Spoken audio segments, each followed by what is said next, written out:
Hello, I'm Bruce Burke. Welcome to the Bullet Point Bulletins weekly wrap-up for the week of March 12th, 2023. I'm here with my good friend and co-host, Ted Huff of Fintech Confidential. Now, I'm going to send it over to Ted so he can please share with everyone the news stories we'll be discussing today, Ted. So today we're going to be just covering a handful of things. This week has just been bonkers with some of the news, but we're going to start off with a couple really happy stuff. So we're going to be talking about how there are rumors that Amazon is going to launch an NFT marketplace project in the next month or so with about 15 collections. The other thing we're going to cover is Coinbase's new wallet that makes Web3 integrations easier than ever. And we can't go this week's episode without talking about the SVB tsunami that has hit this week. So there's so much to talk about with the SVB thing, but let's dive first into the Amazon NFTs. Yes, it was bound to happen. I mean, eBay's starting to do them. It seems like even though the journalists and the media have all pronounced NFTs as a thing of the past and something that nobody cares about anymore and a flash in the pan, that NFTs continue to grow. And it's not just about a Bored Ape anymore. It's about a lot of different things. According to the article I read, they're going to be issuing digital tokens along with, like, say, if you bought a pair of jeans, very similar to the company we talked about a few weeks ago that was issuing the clothing with the digital tokens. Oh, yeah, the one that Jay-Z is supporting. Yeah. Exactly. So I think it's also interesting, this is going to supposedly be launched to U.S. customers first and then gradually get rolled out to everybody else. Starting with 15 NFT collections is actually a bit underwhelming for such a company like Amazon. And, you're going to be able to buy these just with your pay with Amazon. So they've really reduced the overhead or the confusion that comes when you're doing the Web3 on-ramp. And what I read also is that this was supposed to go last year, but FTX, that whole thing, we'll talk more about that later, but FTX collapse caused them to delay it a little bit. But, one of the things that I've been thinking about and talking about, and I read another article about this as well, is when I start thinking about how blockchain could be used from an Amazon perspective, somebody else came up with this idea as well. So obviously I'm not the only one thinking about it, but if you're using blockchain to track, to manage the delivery of products, verification that you actually got the product, verification that the product is actually the product you received, there's so much stuff that you can do with these NFTs and the smart contracts that go along with it. And if you're leveraging the delivery truck as another part of the smart contract and the address that you're getting it delivered to as another part of the smart contract, I can really see how they're going to leverage these NFTs as a way to reduce the consumer fraud of I didn't get my package, or I didn't do this, or hey, the product I received isn't the product that was shipped. I'm really starting to see that how this will tie into the supply chain and really reduce their losses around these types of goods. Now, I know that's not what they're talking about here. This is more of the artistic side of the house, but I can see us moving over to that, especially, they're going to be leveraging Chainlink for the node creation. So I see so much more going into this beyond the games, beyond the collectibles, beyond all that fun stuff. Well, there seems to be a common thread happening of like you said, trying to get rid of those hurdles and obstacles for the average consumer to engage in the NFT market, right? Starbucks launched a new NFT this week. And, because I'm part of the Odyssey program, right? They sent me a thing like 2 days ahead of time, like, hey, let us tell you how to get ready for when we drop these NFTs, right? Go ahead and, put your credit card here, right? Set up your credit card and set your alarm for this time. And I didn't. And guess what? They sold out of 2,000 NFTs in like 20 minutes at $100 a pop using ordinary credit card purchases. They're just doing an on-ramp. And this also leads right into the, the Coinbase thing of let's make it easier for people to get on board, right? Let's remove the obstacles, let's remove the hurdles, and let's make it so grandma can join, right? And grandma can get it, right? Well, I mean, with Coinbase and their new API, really what they're calling it wallet as a service. So wallet as a service is what they're calling it. And this is kind of what we've been talking about, the interoperability.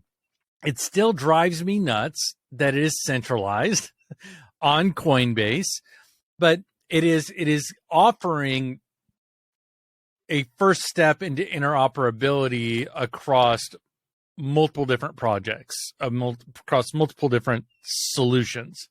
So I'm not a huge fan of it being centralized, but I think it's headed in the right direction.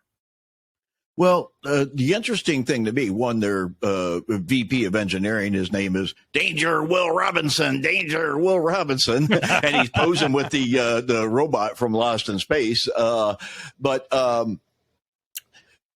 his comment is the same as my comment has been like all along. This thing is all set up backwards. When you want to go and engage with a brand, a Web3 brand, let's call it that, right? And you want to get into, their project or their, release or whatever's going on, you get there and they say, oh, insert your wallet. Well, you don't have a wallet yet. Well, now you got to go get the wallet, right? And then so then you leave their spot, right? And you go and set up your MetaMask or whatever other wallet that you're going to set up. And now you got this whole thing, and that kind of, that setup and everything. Now you got to do your seed phrases. You got to do this. You got to do that. And then you got to find some way to store that thing and, kind of set it aside and set it somewhere where you're going to be, comfortable having it there. And then you have to go back and then you have to insert your wallet before you even know what you're doing, really. Right. And I think, like he said, that flow is backwards, and essentially like shopping carts in the days of yore, people are abandoning it, right? They get there, they want to buy an ape, they want to, participate in the project, they want to, do something, and it seems like too much, and they just like, forget it, right? And they abandon the cart before they even, put an ape in it, Yeah, I mean, I get where you're coming from. I worry that we're just making a Web 2.1 with these wallet as a service, because it again is centralized, whereas a MetaMask is a decentralized wallet infrastructure, and that is huge, and that's really what the whole purpose of having these types of wallets are, and that's just one of the concerns that I have. But companies like Floor and Moonray and Third Web and Token Proof are saying, hey, this might be a quick way to help our customers. And they're probably doing it as this is like a stopgap until we can figure out how to manage something fully decentralized. So it's a simplified onboarding, right? It's simplifying getting the customer in. Right. And that's number one, right? I mean, that's number one thing that every company should want. Let's make it as simple as possible for somebody to do business with us. Right. But at the same time, how do you maintain that decentralized integrity, if that's a term, right? I just made up a new term, Fred, Ted. It's decentralized integrity, right? But your cred amongst your other Web3 aficionados that, your project is sitting right alongside of, right? So it's an interesting kind of positioning also, right? I mean, a lot of this is positioning, and a lot of people, I think, are saying, well, Web3 is going to be like this, but there's not really a whole lot of Web3 yet. You know what I mean? I guess I look at it. So do you understand? So what is your perspective on what this Coinbase wallet as a service? What is your perspective of the problem that it's solving? It's essentially helping the people that are writing to it, and including that wallet API in their code, a way to quickly get customers into their ecosystem.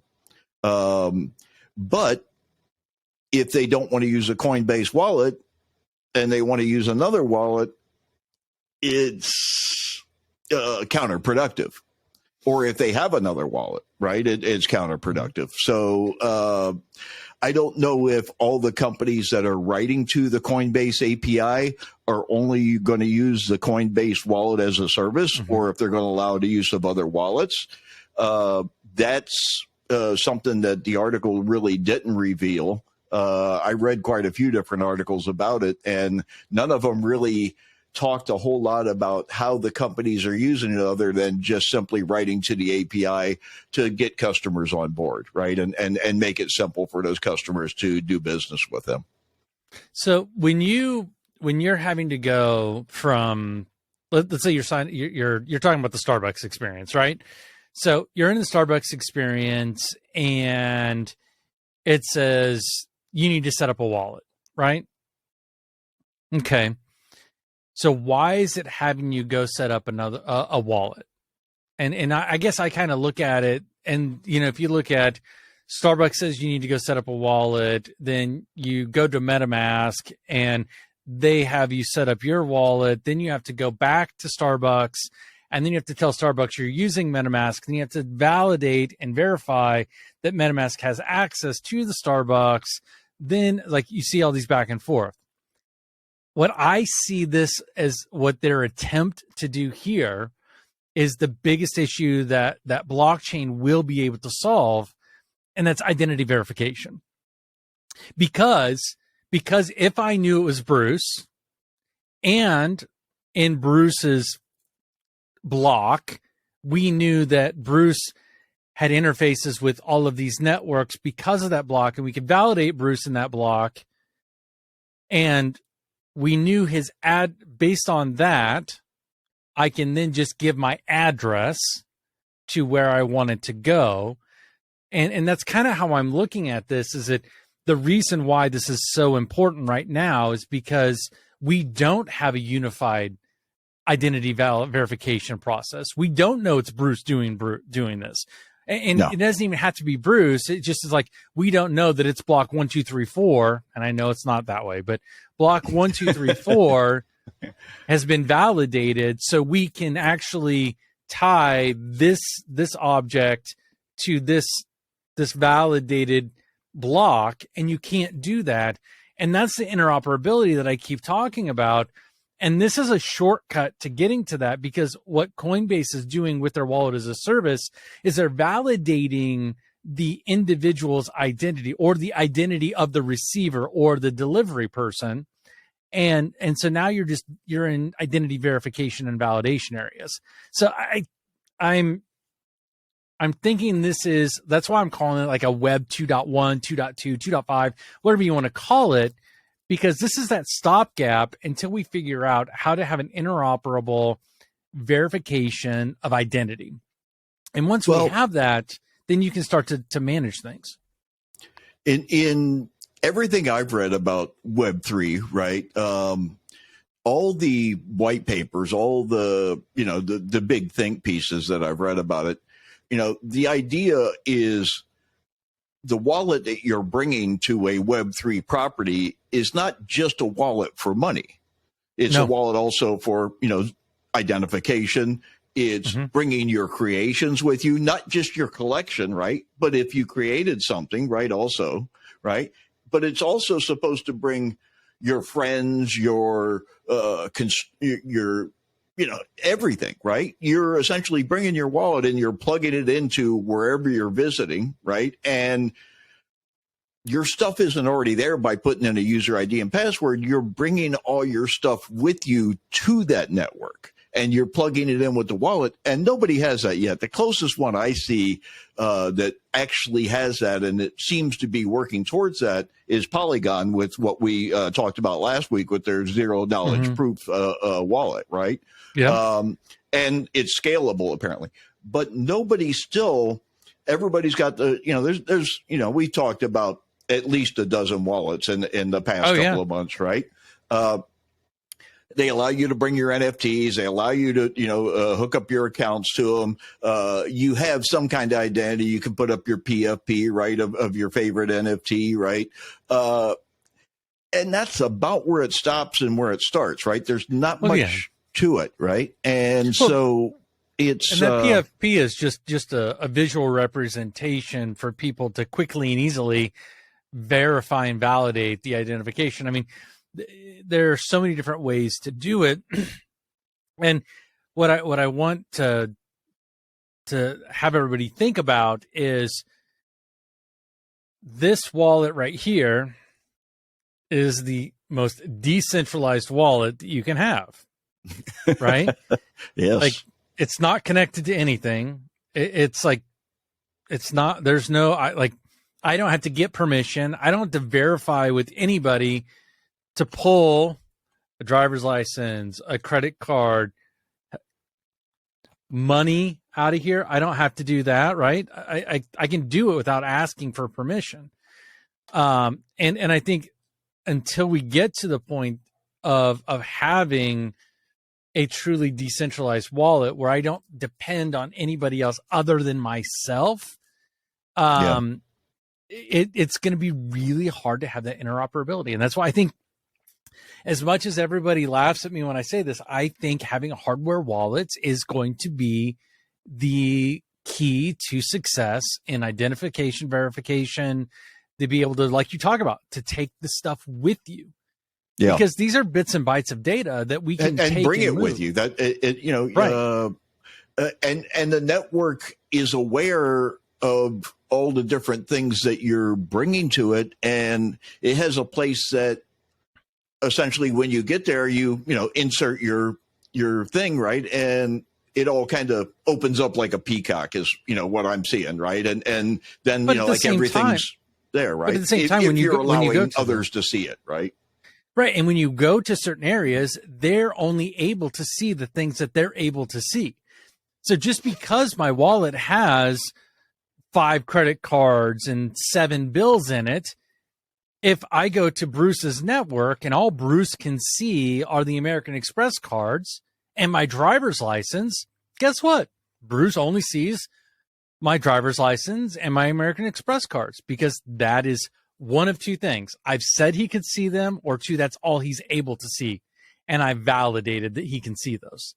Now I could go to another network or another system and they can see everything. They've built out the capability to see everything, but I don't want them to see everything.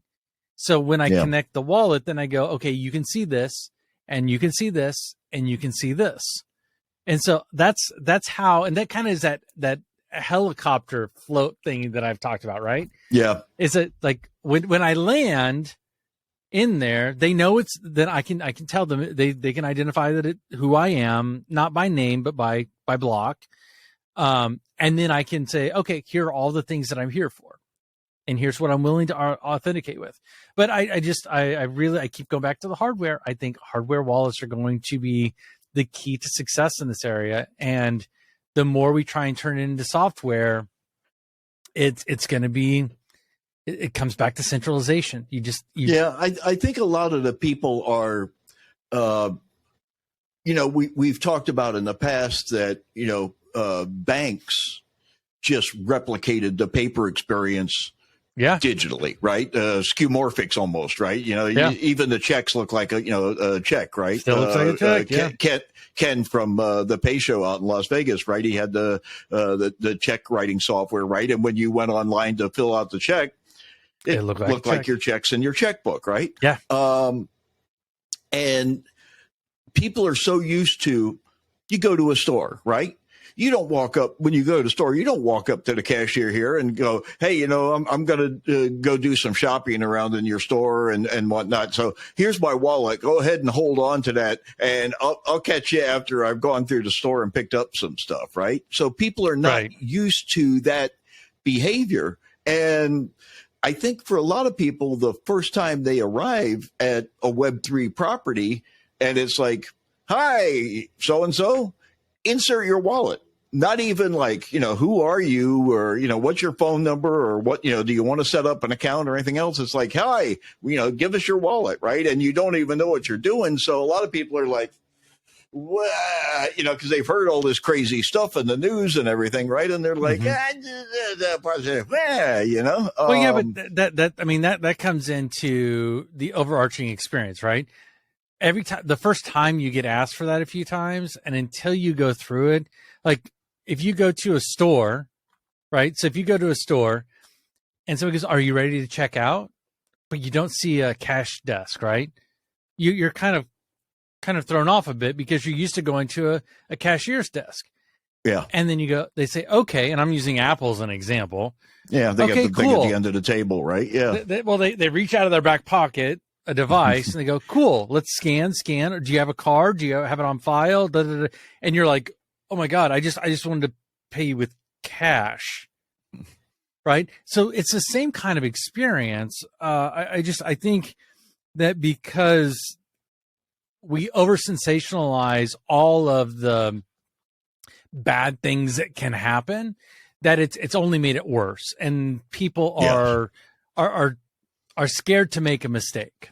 And guess what? We're all going to make a mistake. We're all learning at this stage. So we just have to be cautious, have to ask why, have to ask what, and just have to ask questions along the way, just as if you were handing somebody cash. Yeah. And so that's really kind of my perspective. I mean, I like the idea of the wallet as a service.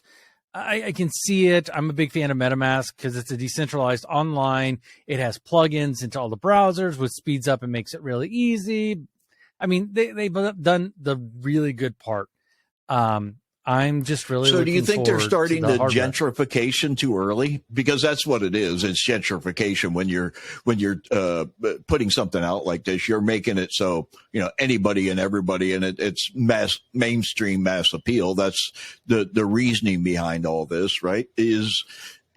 Should we go through the new process? Should people have to go through that new process first, and or is there a hybrid of the two? Yeah, I think by going down the wallet as a service is, like I mentioned, a Web 2.5. It is the introduction into it, right? And so you get into it and you're like, okay, well, this is really cool. I'm using the Coinbase, and you may not know it's Coinbase. You may think it's a Moonray or a Third Web or a token proof wallet, right? Because it's branded that way. And so now you're just used to that experience. And when it comes time to do another wallet, you're not going to be as scared. And so you may have multiple wallets. Hell, I've got multiple physical wallets, right? And so I think we're going to see that happen. But this is a nice way because Coinbase has a huge user base, right? And so second largest by trading volume. Right. So you take the second largest customer base by trading volume, as you mentioned, and you say, hey, guess what? You don't need to go set up a MetaMask. You don't need to do that. You can just use this one. And then now I go and I look at, let's just pretend Starbucks is using it. Now I go and Starbucks sends me a thing and says, hey, go ahead and get this NFT. Guess what I get to do? I go, cool. Boom. And you don't even know that you're using the Coinbase wallet. You just know that it's there and it's available. And I Yeah. think that's the first step. The question that came to my mind when Starbucks said, "Hey, go connect your card," right? They didn't even really want me to set up a wallet. They just wanted me to insert my credit card into some special place within the NFT Odyssey aspect of their app, right? Which is there's kind of a separation between buying a cup of coffee at Starbucks and buying an NFT from Starbucks. There seems to be a line down the middle.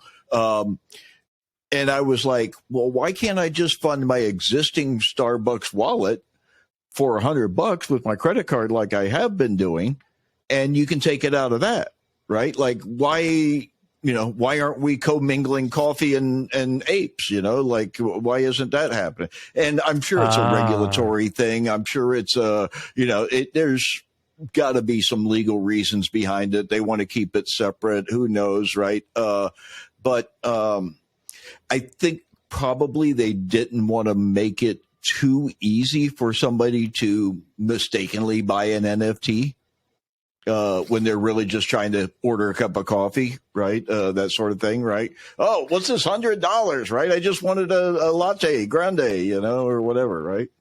So yeah, so I think it goes a little bit deeper.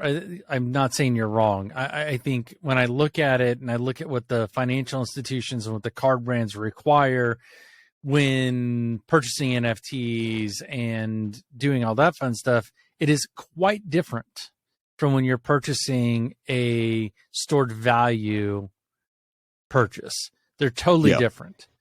Yeah, because that's all I was doing. I wasn't actually giving them my credit card. I was buying $25 worth of Starbucks credit that's sitting in my wallet waiting to be spent, right? So it is a different type of transaction, and stored value is a lot different than an NFT, right? So it totally makes sense that they have it separated. But the fact that they're making it so simple, I think, will help gain adoption for Web3, but at what cost, right? Will it just gain adoption for Web 2.5, right? And people will go, well, I feel safe stopping here, and I don't want to go, any deeper into, the metaverse and this, right? I'm happy with this, right? So in order to really become Web3, with everybody, right? With Starbucks, with Polygon, with Amazon, eBay, all these different companies that are now offering up NFTs, right? Reddit, right? They gave away a ton of them, and you didn't even have to have a wallet, right? That was just it was a collection, and you could grab it, and it was a profile identifier. So here's where Starbucks and that are similar, right? So it's a digital collectible that is on a closed loop system. So it is on a private chain, private network for Reddit. And that's why you don't have to set up a wallet. And Starbucks has set up their own private chain using Solana, if I remember right. Yeah. And Polygon. It was Polygon. It wasn't Solana. It was Polygon in there. And so now they're separated, which makes it so they're not interoperable. And so we're back in the same place where do you want simple, or do you want it to truly be Web3? And that's where we keep getting stuck in that middle, where we're trying to pretend to be Web3 and keep it simple. And it's really Web 2.1 or 2.5 or whatever you want to call it. So does there need to be a Web3 standards board, or an association or organization that sets down, okay, in order to be certified, stamped as Web3, you need to have this capability, this capability, this capability, and this capability in your platform? No, because it's super simple. Decentralized, like it's supposed to be, and be able to be portable. Those are the only two things that really, it's super simple. It has to be interoperable. I'm just thinking of the Uber driver that gave me a ride the other day, and I started talking to him about the Amazon thing, right? And started talking to him about Amazon selling NFTs and that sort of thing. And he was an older guy. He was around my age, right? So he liked the part about the Will Robinson and the robot, right? But when I started getting off into companies and NFTs and tokens and coins and wallets and all this stuff, this guy started saying things to me that he had heard and what he had synthesized in his head from what he heard. And he was coming at me with, oh, well, yeah, when Bitcom did this and when, and I was like, what are you talking about? He grabbed a little bit of information, right? Cherry picked some information that he was able to retain in his head, and it was gobbledygook. And he had no clue what he was talking about from somebody who, listens to and reads this stuff all day long. And I fear that that's the general public when it comes to this stuff. And he was probably a little more immersed in it than others. He's like, yeah, all my friends tried to, get me to get into crypto and, all that, right? And he's like, I didn't ever do any of it. Now I'm laughing at him and, and all this. And I was like, I'm concerned that that's more of what the general public thinks of all this stuff than what we think of this stuff. Yeah. So, I mean, it's the same with stocks. It's the same with bonds. It's the same with CDs. It's the same with, just list anything that has variability in it. Weather, people are the same way with weather. So yeah. So I guess I look at it as you can be as intelligent or as ignorant as you choose. Oh yeah, absolutely. And so what ends up happening is, depending on how you believe it impacts you and the perception that you have that it impacts you in your life and how important it is to you, is going to vary greatly between person to person. And the level of depth that they go into will be based upon their interest and their belief that it's going to make a difference in their life. Like for me, I believe that this is going to make a huge difference in my life, my kids' life.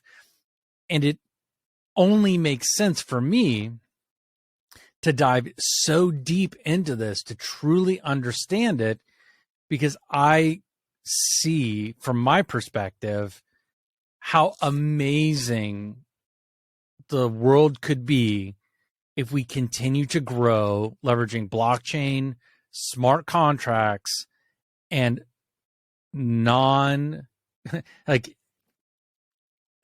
distributed ledger technology, as well as non-centralized wallets in the digital economy. Like I see how big and how wonderful it could make things. Everything from me and a friend of mine talked about this a couple years ago when I started really getting crazy into the blockchain.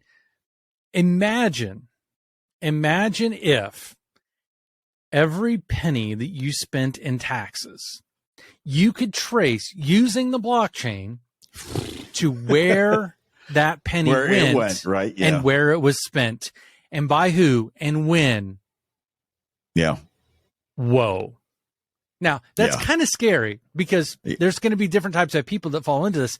We can go on that a whole different category. But in my mind, is that you could get to that level. Oh, you could literally get to where every red last cent, as they say, right? Is accounted for. You know where it went. Whether you liked it or not, at least you knew where it went.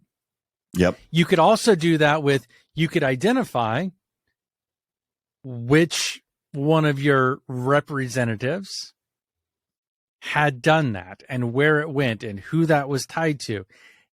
And on top of that, all of this is would be publicly available.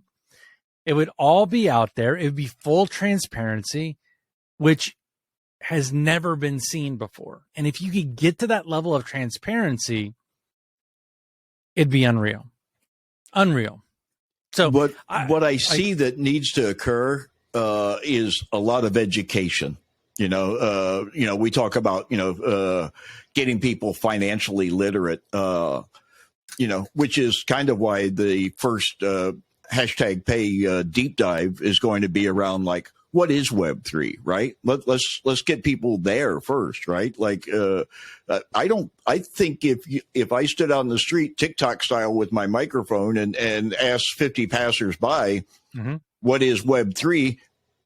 It would be like watching it on Jimmy Kimmel. I think, I would get live witness news, right? They would just be making crap up and they have no clue. I don't think 1 in 50 could probably tell me. Yeah. And I mean, this kind of rolls into our last subject of the day is really the SVB collapse and the tsunami that it's creating, right? And I just was talking about leveraging blockchain to track taxes, but imagine being able to use blockchain technology to track where the deposits that I put into a bank, where they've gone. Where did the money that I put into the bank, where the heck is it? Right now. And at this exact moment, where is that money? And that's some of the things that I think about, and like all these investors and all these other guys and girls and people that have put their faith in that financial institution are now realizing that what happened to FTX can happen to a bank too. Celsius, Voyager, you name it, right? Yeah. Anytime there is panic and people are worried, Silvergate's another one. But anytime there's panic that people think that their money's not safe, and in the U.S., we've trusted banks for forever. But if you go to other places in the world, nobody trusts a bank. Central and South America, most people don't even put their money in the banks. It's elsewhere, right? And I think maybe moving forward, there's going to be a lot of people that maybe don't do it here in the U.S., right? One of my friends commented on the cartoon I put up. The guy in outer space sweating, right? Banks are a scam. Banks are a scam. Put all your money in crypto, and the other choice is crypto's a scam. Put all your money in the banks, right? Right. The meme of the week, right? He's like, suddenly my mattress is looking a lot better, right? Mm-hmm. And that's a sentiment that's out there now, right? And I think a lot of people are going to start stockpiling cash, right? And start, I read recently about a house that somebody bought from it was built in the 1920s or something, and or the 40s and during the recession, and the whole wall was insulated with stacks of cash. The guy, whoever built the house, was just squirreling away the money in there and apparently never told anybody. And, the house was insulated with money, absolutely insane, right? That is some extremely expensive insulation. That's a lot more than that pink stuff. I don't care if you're getting the spray stuff, the pink stuff, the wool bats. I don't care. The money is a lot more expensive. That it is. Well, I mean, and so if we look at Silicon Valley Bank, so I'm going to just do like a really quick recap from my perspective, right? Okay. So Silicon Valley Bank bought a bunch of bonds at, I believe, like 1.75% and 2.5%. And, they saw that happening. They aren't going to get the returns. And it really, that's no big deal because it'll eventually pay out and they'll eventually get their cash. But they noticed that their deposits had continually started to shrink. And so in order to protect themselves from potential liquidity crunch, they decided to sell about $2 billion worth of those things at a loss to shore up their finances. Now, here's where I see there being two big issues. I've been on Zooms and calls and interviews by a bunch of people about this over the last few days. I think one, this was just bad timing. They did it the same day that Silver Lake decided that they were going to ask the FDIC to help them restructure. Second, they told everybody to stay calm, which always works, and which means that keep calm and carry on. there was a failure, a communication failure, and so what ends up happening is that communication failure, along with timing, freaked out people that had money in the bank. And I mean, there was a run on the bank to get deposits out, and they're still coming up with all the numbers around that. But I mean, the FDIC is taking over the bank. They completely shut down the bank on Friday. The FDIC is taking over the bank first thing on Monday morning. Over the weekend, what they're doing is they're putting a bridge bank in place. Same they did for WAMU back. It's been, I can't even remember how long ago it was. No, that was a while back. Yeah. 2008, actually. Yeah. Yeah. Right after the housing collapse. That's when that occurred. Yeah. And so SVB had also been working with financial advisors to try and find somebody to buy them before it failed. And they couldn't get it. There's quite a bit going on. From some of the stuff I've been reading and some of the stuff I've been watching, also, there's a lot of commentary out there on it. There's a lot of bad commentary, too. Yeah, and there's a lot of different perspectives. The FDIC's perspective on it was kind of unique and different to see it from the Federal Reserve's I guess FDIC, Federal Reserve, it's kind of the same thing. They're so I know they're two different things, but they kind of have the same viewpoint, let's say, right? From the federal government perspective, right? Okay. Because, but apparently there's also an investor fund that's a SVB investor fund that's trying to garner enough cash and whatnot to kind of take over Silicon Valley Bank and kind of be the one that steps in and kind of takes it back from the FDIC and kind of moves forward with it. I was watching our friend Brett King. He got on BBC as a result of this story and was asked his opinion, like they put on people on Squawk Box and other shows, right? He got 3 minutes on BBC, and his perspective on it was something I hadn't heard.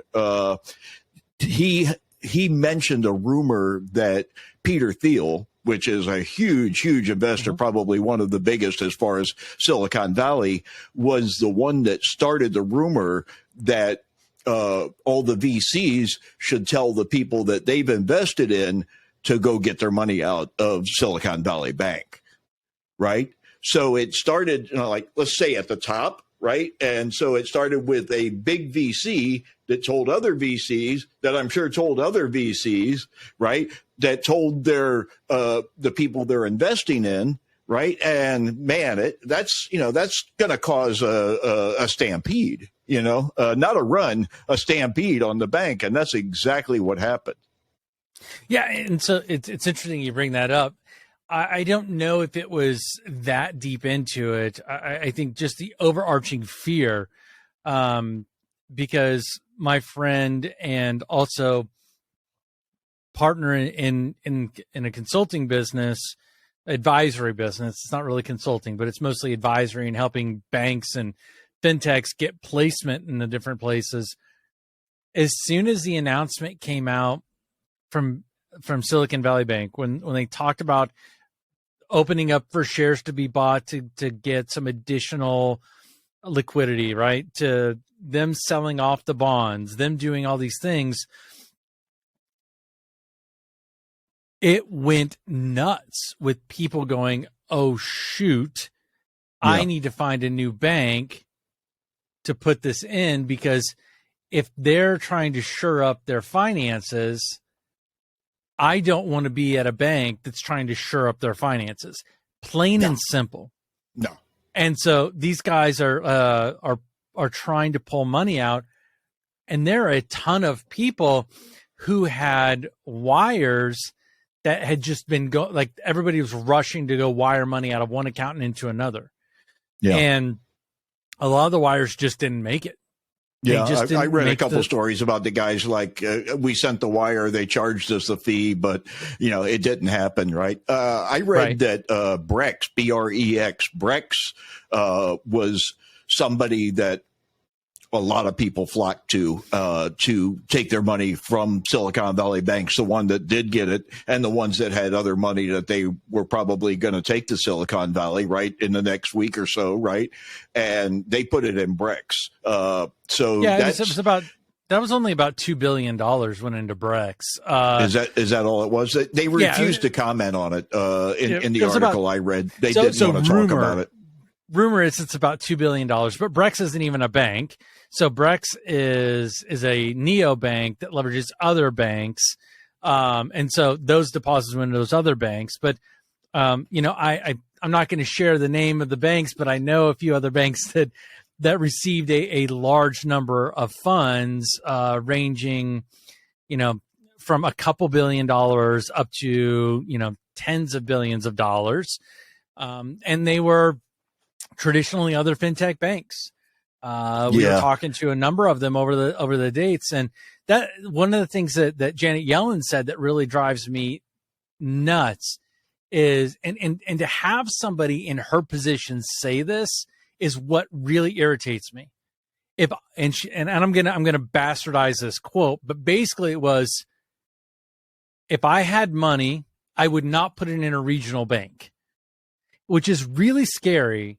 To have someone of her stature, of her position, to be able to say something like that and not have any repercussions. Because think of all these regional banks. It doesn't say much of regional banks, right? It doesn't say much of the federal opinion of regional banks, for one, right? Right. But at the same time, JP Morgan, Wells Fargo, Citigroup, I mean, all these guys, who's to say they're any better, right? Who's to say that they're doing things any different? And so, I mean, banking is banking. I mean, what can you do with money once you got it? You invest it to hopefully make more money, and that's pretty much the beginning and the end of it. What's really concerning to me, there's a lot of different statements that are coming out, and a lot of statements are kind of just being said kind of willy-nilly, it seems like, right? That people are, making condemning type of statements. But think about this. Think about you're a VC, right? And you invested in some startup, right? Let's say you just gave the guy let's say 5 million, right? That seems to be a good central number, right?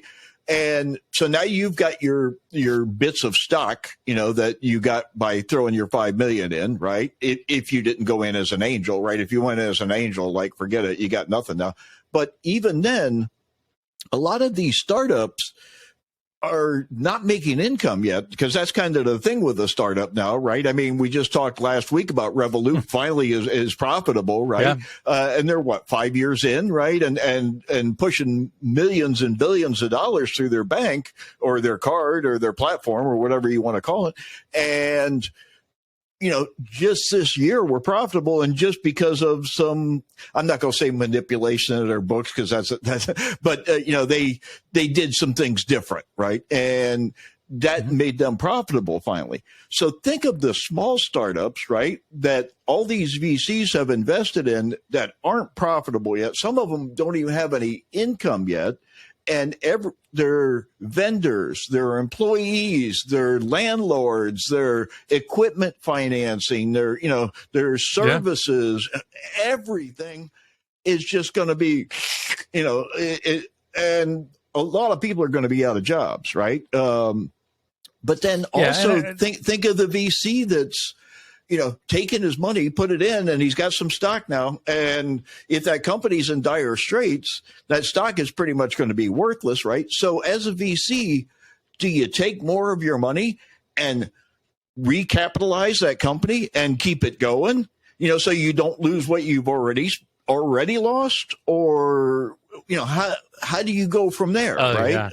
Yeah. I mean, there's a lot of people are going to be affected in a lot of different ways, is what I'm saying. Right. Well, and that's why I'm calling it the SVB tsunami, right? So you see this huge wave of all this stuff coming in, and then when the wave goes out and everything calms down, you actually get to see the level of destruction that has happened.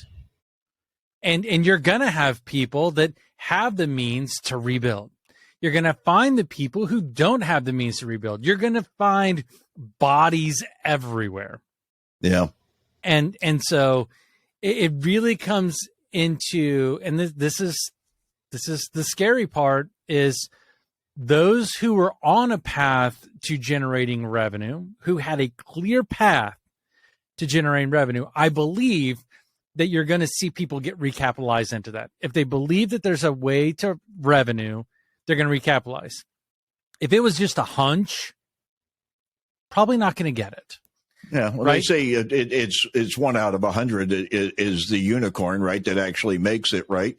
So, how much is this going to affect, with the VCs losing? The VCs are really the one that lost, right? The money that they gave these guys, those guys lost too, right? But the VC ultimately is at the top and, handed over to Stack, right? So he's the one that really lost money, or she. And so how much is this going to affect investment in other companies moving forward? I know a lot of them are, big and have done a lot, but a lot of them were also involved in, FTX, Celsius, Voyager, Genesis, Silvergate. It's been like fintech. Because mostly if you talk about tech and Silicon Valley Bank, you're mostly talking about fintech, because that's what kind of becomes the unicorns. Not much else becomes unicorns. Kind of. Yeah. So how much is this going to affect our industry, right? Generally as a whole, right? Yeah. So the way I'm looking at it, and this is just my perspective, I think you're going to continue to see investment go into the industry, because all this is done, just like the FTX collapse, just like a couple other things. People are going, okay, this just happened. What can we build? What can we create? What can we combine to keep this from happening again? And so you're going to see a shift. And this is something we've already started to see, at least I've already started to see by looking at the technologies and everything in the industry, is you're seeing a shift from how do I deliver really cool things to customers to how do I deliver tools to financial institutions to mitigate risk? How do I deliver tools to these fintechs to mitigate their risk and the bank's risk of this? Because as much as we hate to think this, right now and probably for this foreseeable future, the center of gravity for everything we're talking about is a financial institution. Yeah. So if we're not helping them manage risk, if we're not helping them manage all these different things, and we don't have things in place to really mitigate this stuff, that's where we're going to have issues. But I think that's where the VC stuff's going to go into. And just to be clear, I mean, one of the things that I read, and I haven't had a chance to dive really, really deep into it, but there was some legislation that got rolled back a few years ago, I think like 4 or 5 years ago, that would have actually protected all of this from happening. So I haven't gotten deep into it yet, but I know there's some legislation around how to manage liquidity, how to manage what your assets, all of that fun stuff.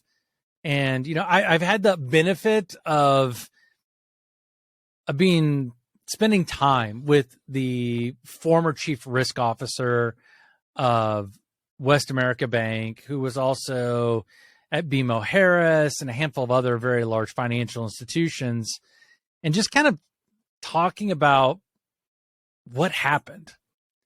And, his perspective was like, this is a failure of some of the basics of maybe reaching a little bit too far. Being when you look at it from the risk management they were unbalanced. Yeah. They were unbalanced. Right. So, but it wouldn't have been a problem. You were talking earlier about, from a consumer standpoint, what if every dollar that you paid into the federal government, was on a blockchain and you could see where every single penny of your money went. So now let's shift the perspective of this. What if the federal government was able to watch every penny that came into a bank and was able to see where it went, not the consumer, but now the feds, the regulators I'm speaking of specifically, right?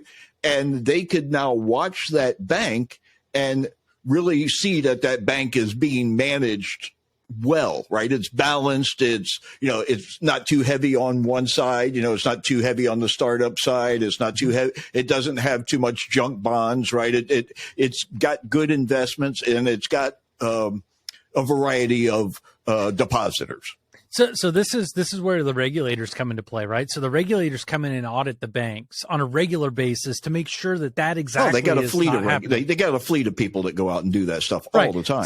So they're doing this on a regular basis. Now, if you were to bring in a technology like blockchain, and you were allowed to just pull that information, I think it'd be more real time. But it still doesn't solve the problem that we have.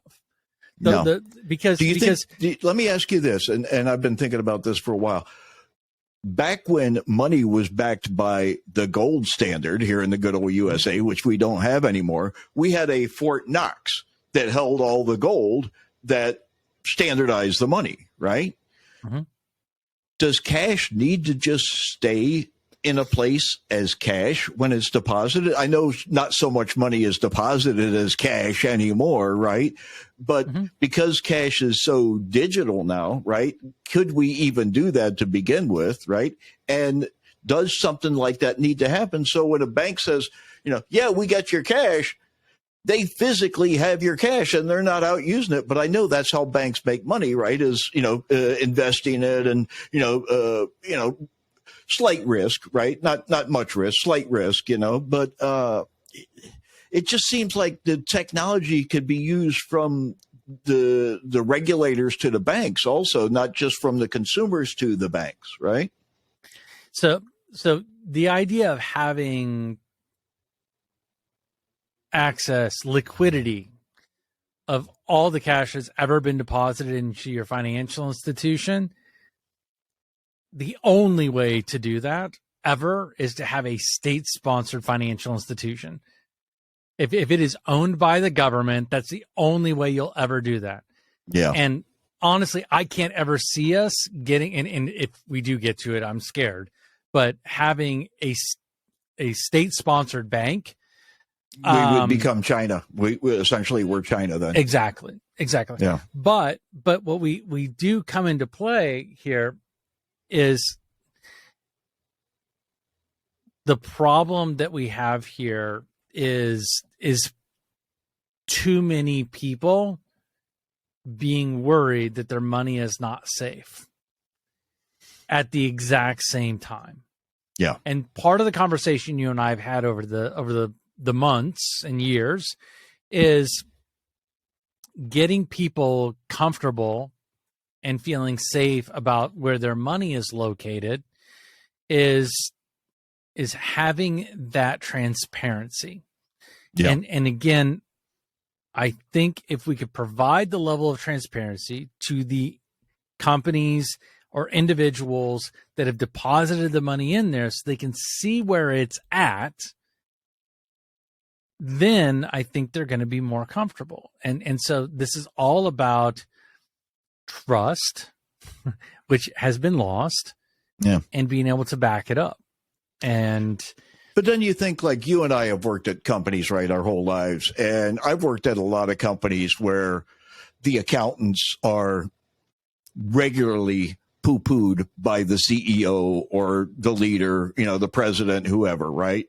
They're like, well, we really shouldn't do this right now because X, Y, and Z, right? And the guy's like, damn the torpedoes, full speed ahead, right? And we're just going to go out, this is my vision, and we're going to go out and kill it, and we're going to ignore your advice, and, we're just going to stampede forward, right? You've seen it, I've seen it.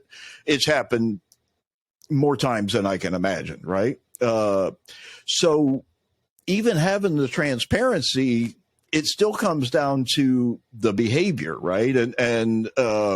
But the transparency will change the behavior. And that's kind of where I'm getting at Is it by having a level of transparency where anybody and everybody can see it? And it's not just the regulators that are seeing it? And yeah, you could go dig through a bunch of stuff and blah, blah, blah. But if you could programmatically do it, and you as your VCs and private equity firms and family offices, there's a reason why they hire quants. It's so they can do quantitative analysis on all of this information with what they're given. But if you make it truly transparent and you give them all the data, they're going to be able to figure it out. They're smart people. They're very smart people. And so that's kind of where I get at with a lot of this stuff, is that we've obfuscated so much of the data and the information and only given up what we had to in order to get to where we wanted to be, that we're getting into the next level of data transparency. And I mean, give you an idea, the stablecoin peg, and this is one of the articles and one of the things we were talking about with Circle's stablecoin wasn't so stable over the last few days because of their ties to SVB. Yeah. But they've already recovered. They've already gotten back, so it's back stable again. Well, the run is over now, right? So the run on them is also over. Let me ask you a question. Do you think the run occurred or was heightened exponentially by all the recent collapses of FTX, Silvergate, et cetera, et cetera, et cetera? Do you think that caused more panic than it would have caused 6 months ago? Totally. And that's what I was getting at earlier when I was talking about timing and messaging, right? So the timing of it was horrible. I mean, we just had FTX and everybody's starting to get over that. And then Silvergate, the same week, like the week before, they said, we're in trouble, right? Then I think it was last week, Silvergate says, I'm in trouble and we're trying to figure this out. Yeah. And then they ask on Thursday, they ask FDIC, hey, help us restructure this so that we don't go under. Although they pretty much already gone under by that point. And on the same day, within hours of that, that's when SVB decides to do the sell-off, make the announcement, say everything is fine. I mean, the timing is horrible. And not to mention that they handed out the bonuses the day to all their, I don't know, is 8,000 employees, something like that. They handed out their annual bonuses to all their employees the day before the FDIC took control of Silicon Valley Bank. Anywhere from $1,200 to $140,000 bonuses for their employees based on the bank's performance for the year. So that's not a good look, right? For the bank. I mean, it's an annual thing, and nobody can really say anything about it. And it just happened to fall, right? It's an annual thing, and it's scheduled, and But it happened the day before the FDIC took control of the company, right? And I'm sure the employees are all like, "Thank God, that I got my bonus." But well, I mean, so the Q4, like annual and Q4 bonuses, almost always fall at the same time, right? Yeah. I've been in the industry long enough that they almost always fall on the first Friday of March. They almost always fall then, right? And so this has already been sitting in the payroll for forever. And realistically, they probably thought that they were going to be fine. They probably thought that they were going to be able to pull this off. And, the bank and the VCs and the companies, yes, I feel for them. And everything. The CEO, what's his name? Beecher, Gary Beecher. Mm-hmm. He's like, it's with a heavy heart, right? And they started this whole thing over in a poker game. The Silicon Valley Bank, started at a poker game, a back of a napkin kind of a thing, right? Oh yeah.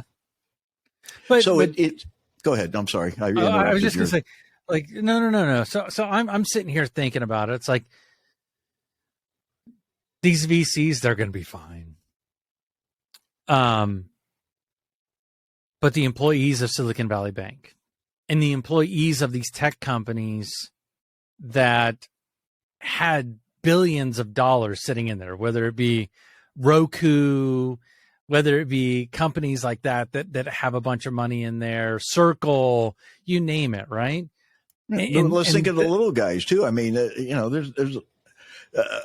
there's a few big ones, but there's a lot of little ones, and that actually hurts the ecosystem more than a few big ones, right? Because it's that now all those employees and all their customers, right, are now also afraid of bank collapse, right? Yep. Because it's going to affect them too, right? It's not just affecting those companies; it's affecting down the line. And so, how does the federal government or the Federal Reserve or other people that are involved in banking, how do they turn this sentiment around? Because there needs to be some damage control, right? Just fishing these guys out of the water and making them whole again, which I don't think is really going to happen. How do they change that public sentiment of, we don't trust the banks. Banks aren't your friends, like Alex Mashinsky said, right? Yeah. Well, so I think a lot of it's going to come into play over the next course of the next few weeks when the FDIC starts to dole out the $175 billion in customer deposits that fall under that control, right? So I think you're going to start to see that. But let's not forget that the quantitative easing and the raising of the interest rates and all of these things, the interest rate change is what caused this to happen.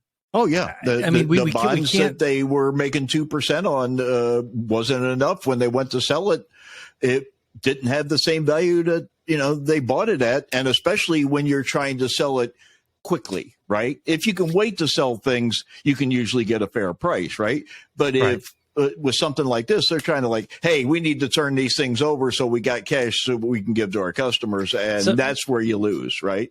So part of me says, well, the government caused it the Fed caused it by raising the rates. Maybe they should fix it. And I mean, this is me being altruistic, right? It's like, you caused the problem, fix it. And everybody's worried about interest rates continue to go up. Inflation is continuing to go. It's like we're using all these old school methods to try and stop something that no longer works. So why do we keep doing the same things over and over again and expecting a different result? Well, here's the thing. Prices keep going up. So companies are now bringing in more money because prices are going up. So companies can afford to start paying. Companies can now afford to pay employees now more wages because they have more money coming in because prices are going up, right? But and they have to pay more money for the interest rates on the loans that they took in order to get the stuff. And so now your cost of money just went up. So you have to, in order to keep in business, you have to spend more on all of this stuff. Yeah. And so the last person to get any more money is going to be the employee because the business is trying to maintain at least the revenue that they were generating before so they can keep paying the people what they were paying them before. But the cost of the dollar is now higher because the interest rates are higher. So if they have to buy anything with money or capital that is on a loan, then now it's like it's this perpetual cycle. Yeah. It's a perpetual cycle. So 6 months ago, let's call it a year if you want to really go out there, we had a zero interest rate, and essentially money was free, and everybody could get it as much money as they wanted, free of charge, pretty much. It was sub 1%, yeah. So they've added points, they've added points. Where is it now? What is the actual Fed interest rate now? What is it? Do you know? So, is it 7%? Last time I looked, it was around 7%. That's a big jump in less than, I'm going to say in less than a year. I'm going to guess it to be about 8 or 10 months since they really started, let's call it aggressively, raising interest rates. And they even said last week that they had thought that a quarter point raise was going to do it, and they didn't think that the quarter point was really accomplishing that, and they were going to take it up to another 3/4 point was going to drop instead of a quarter point. Well, and that is why I look at it and I'm like, this isn't working. It isn't working, folks. What you're doing is not working. Quit making it worse. Yeah. I'm trying to find it right now. So just please. I would say it's right around 7. I heard right around 7 recently, but I don't know if they've levied that 3/4 point that they said they were going to levy the other day. It was just a couple of days ago that I saw that article. Well, I can say this: it's going to be all the talk next week at Fintech Meetup over in Las Vegas. I almost want to go and see if I can find a Silicon Valley Bank T-shirt to wear around to start conversations. Yeah, so I'm looking here. I'm looking 3 days ago. The Fed raised. I'm trying to find. Yeah. What's the sum total, right? So I would say it's been at least 6 raises, if not 7 raises that they've done over the course of the past 6 months. Maybe 8. Yeah. I don't know. I don't have it in front of me, and to go find it is, an exercise in futility sometime, because all you're going to get is ads from banks pushing interest rates at you, That's what I'm getting, but I think I found wade through all that. A couple things.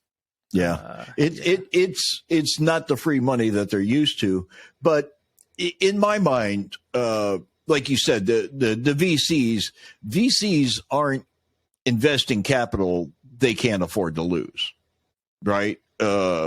In most cases, unless they're, a small investor, right?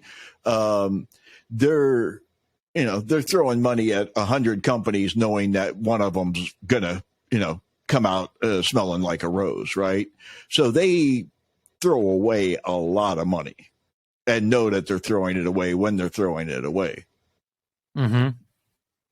But I don't think that you're going to see the level of investment that we have been seeing, even, post FTX, and definitely not the level that we saw the last couple of years with the money being almost free, right? That's it was, the stock market was wild, the investments were wild, the valuations were insane, they were writing checks to everybody and their brother, right? So it's going to be crazy. All right, so the Fed discount rate right now is 4.75%. A year ago, it was 0.25%.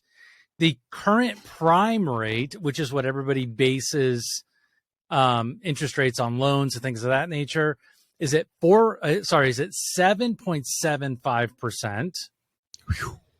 And a year ago, it was at 3.25%. That's a hefty doubling. increase. That's a doubling on the loan of money, right? Well, I mean, it's even more if you look at the Fed discount rate, right? Yeah. So you can see that the prime rate is not increasing at the rate that the Fed's increasing, because everybody understands that if they increase that fast, it's just going to grind everything to a halt. Like everything will just stop. Yeah. But oh my goodness. Well, hey, so I'm going to close this out by saying this is not financial advice. We are not financial advisors. This is purely for educational, informational purposes. Please do your own research to determine what you see as factual, what you see as important to you, and make your own decisions. So are you reading that off of something? I'm actually not, but I've said it so much. It's a good thing to say. Yes, we are not. I or Ted is offering financial advice on any of your money, your NFTs, your tokens, your stocks, your bonds, your treasury bills, your junk bonds, whatever you're buying. We're not giving financial advice on it. My advice, all my money's tied up in cash. I'll say it this way. We are here to provide our opinion and our perspective only, and you should take and listen to professional advice around how to manage your money and what to invest in and when to invest in it and how to manage it, and make that yours. Make it your decision and do the research. So, Bruce, never invest your money off of free advice that someone gave you. For reals. Done that a couple times.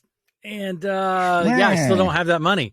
But hey, so Bruce, you'd mentioned the fact that the Fintech meetup is coming up next week, the 19th through the 22nd in Las Vegas, Nevada, at the beautiful and wonderful Aria Hotel and Casino. I will definitely be there and talking to a number of folks and getting scheduled up for some one-on-one interviews. And Bruce, I think you might be joining me as well there, doing about a lot of the same stuff. But you want to fill us in on some of the other projects that you're working on? Okay, so let's start at the top. I've been doing the bullet point bulletins for a number of months now, and I wanted to expand beyond that if you're a first-time listener, and I wanted to get back into interviewing people from the industry and doing in-depth interviews. So I started #pay interviews. I resuscitated the pay brand from 2019 and started pay interviews, and now that's manifested into a website, which I just launched at 11 o'clock last night. It's just a rudimentary form factor. It's nothing's final there, and it's always going to be a working document. There's always going to be new stuff added. But payinterviews.com, payinterviews.com. And what we're going to have up there is the bullet point bulletins, video vignettes, the 2 or 3 minute short news features that we're doing. We're going to have the more in-depth pay interviews where I'm interviewing luminaries from Web3, Fintech, blockchain, AI, cryptocurrency, et cetera, banks, et cetera. And then also a group of pay deep dive research and reports where I'm diving a little deeper on a single selected topic like generative AI or Web3 or blockchain or something similar. So I'm currently looking for a sponsor that's going to help me cover the costs of going to Fintech Meetup. What I have to offer is your commercials will be in the videos. You'll essentially be a sponsor of all the videos that I produce, and the videos that I'm going to produce and the videos that Ted is going to produce will both be played on both channels. So you're going to see Ted's interviews from Fintech Confidential on my YouTube channel and vice versa, right? The interviews I do will be on Fintech Confidential. And so everyone will get more visibility, more availability and gain a lot from it. So if you're launching a new product, if you're releasing a new book, if you're reinventing your corporation and like you should every 2 years and putting out something new, if you just want to start establishing thought leadership, this is a great way to do this. We're always looking for companies that have quality products and services that will benefit our audience, and they're well qualified audience, and it's a great opportunity. Fintech Meetup. I'm already naming it my company. Fintech Meetup is Anil Agarwal that started TXVia back in the day, and then he started Money 2020, and then Shop Talk behind that, and now it's Fintech Meetup. So this is somebody who's very successful in those channels. This is a big deal. This is not a little Fintech Meetup, right? This is not 10 people meeting together. I believe over there's 3,000 people attending, right? That are registered to attend.